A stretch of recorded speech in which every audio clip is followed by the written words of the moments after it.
Hello, and welcome to today's presentation, Studying COVID-19 Spread Using a Geography-Based Cellular Model.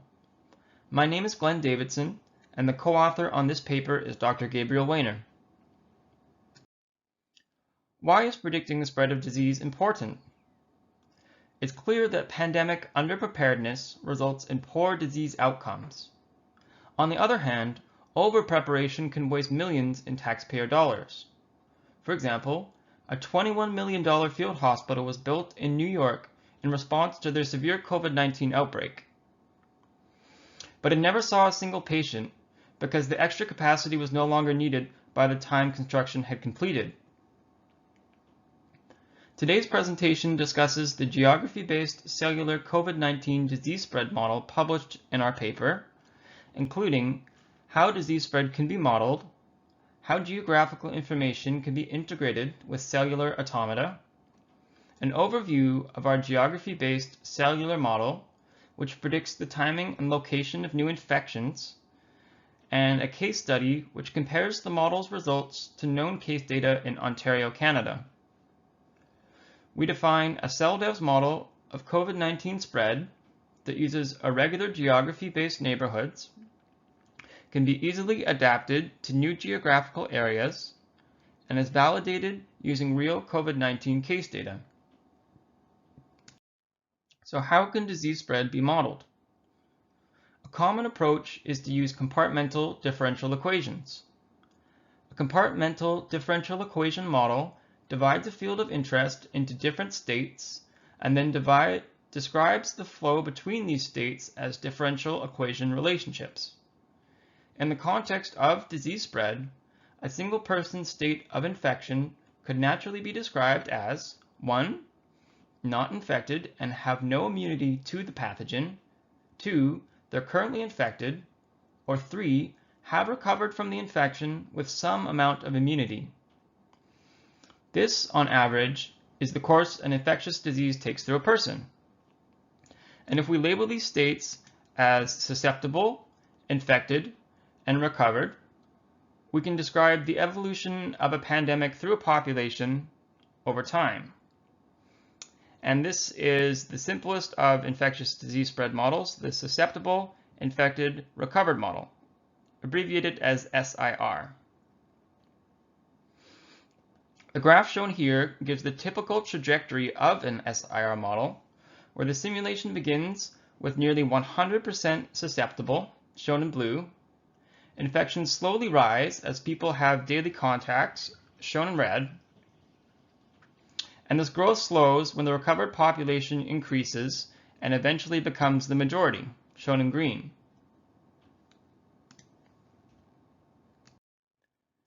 Additional states can be added to better predict disease outcomes. For example, a disease with a considerable fatality rate may use a dead or fatal state. Similarly, a pre-infection exposed state may be included to model a disease's incubation period inserted between susceptible and infected. This is especially relevant when a large amount of viral transmission can occur before the onset of symptoms, like in COVID-19. But none of these compartmental models just discussed will model physical space or the interaction between multiple distinct regions. Instead, they operate on the nominal behavior of a single population. And this is where cellular automata comes into the picture. The cellular model of this paper was modeled using CellDevs, which uses the discrete event system specification, abbreviated as DEVS, to implement the rules of cellular automata. In CellDevs, each cell is a DEVS atomic model, and a cell space can be defined as a DEVS coupled model of multiple cells. In this framework, cells are coupled to one another according to their neighborhood pattern, which is traditionally uniform, following something like these diagrams, where the green cells shown are neighbors of a blue cell, and the pattern that they form is their neighborhood pattern. However, to model geographical phenomenon, other considerations may be taken in constructing cell neighborhoods, as geography is non-uniform by nature. A geography-based cell space can use a more complex neighborhood relationship between cells, incorporating geographical information to form irregular neighborhoods. The goal of using geographical information in this infectious disease spread model is to model the amount of interaction people have within each cell and between neighboring cells that is sufficient to spread disease. But why would using geographical information in modeling be useful in the first place? In short, the laws and culture that govern human behavior are region-specific, including public health authorities. So let's consider this example cell space consisting of cells C1, C2 through C6. How might a neighborhood relationship be established in this case? Using adjacency of cells is a good start. We could establish a relationship based on the amount of border shared between the two regions, because we know the perimeter length of each region, and we know the shared border length between each region. We could also consider the transportation infrastructure that exists between the regions, as this definitely does indicate population flow, but in practice, this is more difficult to consistently quantify. In our model, cells that share a border are placed into each other's neighborhoods with correlational weights. As an example, these weights, say between cell 2 and cell 3, can be calculated as follows. We can name the perimeter length of C2 as LC2, the perimeter length of C3 as LC3, and the shared border length between C2 and C3 as LC23. Then the correlational weights can be calculated as the ratio of the shared border length to the total perimeter length of each cell, resulting in two weights, one for each direction. These two weights are then averaged to get a consistent influence in each direction. Which brings us to the parameters of the model published in our paper, which is a SEIRD model. The important parameters of the model are given in this table. Each cell has its own population size, age group composition, and at any given time, the model is tracking the proportion of each population in each cell in the states S, E, I, R, and D. The model also implements movement restrictions to reduce infection spread when the level of infection exceeds defined thresholds. The effect of an overcapacity healthcare system on fatalities is also modeled, and the model has age group specific disease parameters such as the virulence rate or R naught of the disease, incubation rates, recovery rates, and fatality rates. CellDevs allows for the definition of complex cellular rules, such as infection-dependent mobility restriction.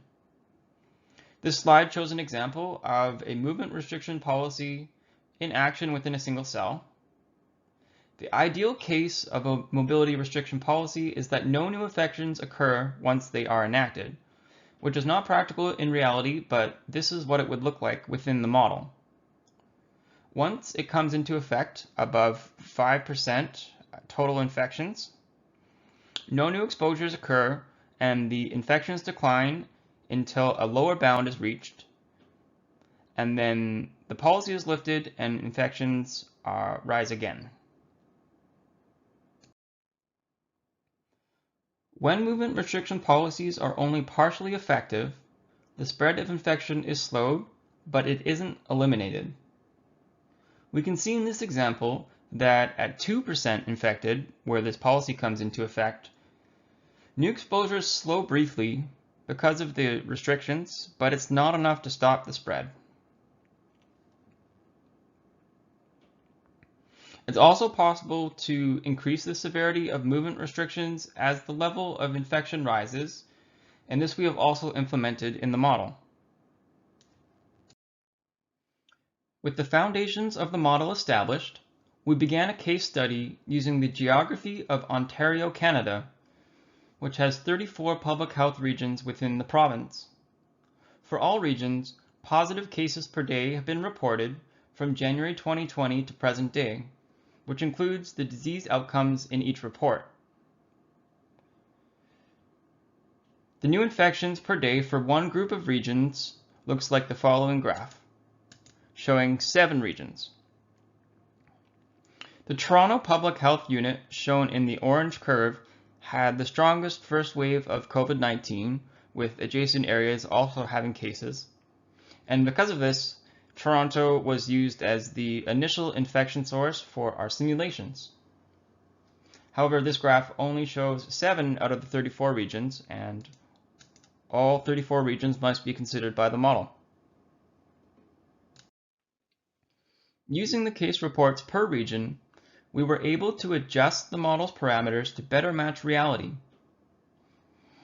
These graphs show a comparison of reported active infections in brown and the model's predictions in red for cells both near and far from the infection source, which is Toronto. So each of these graphs consider a single cell. The date range for these simulations is January 2020 to September 2020. And we were able to show that the pandemic could be predicted with some accuracy in multiple cells concurrently, where we still see some overshooting predictions in these cells here. The model gives graphs for all 34 regions and also has a Geographical Information System Viewer, or GIS Viewer, for the simulation results. I will now demonstrate the GIS view in a short video. The user can choose to view one state variable at a time, where the intensity of the color indicates the value of the state variable, and the color of the map regions indicate what state variable is being viewed.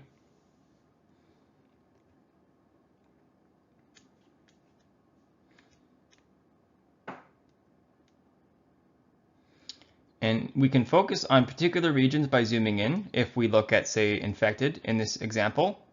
And we can watch the simulation run and see the values evolve over time.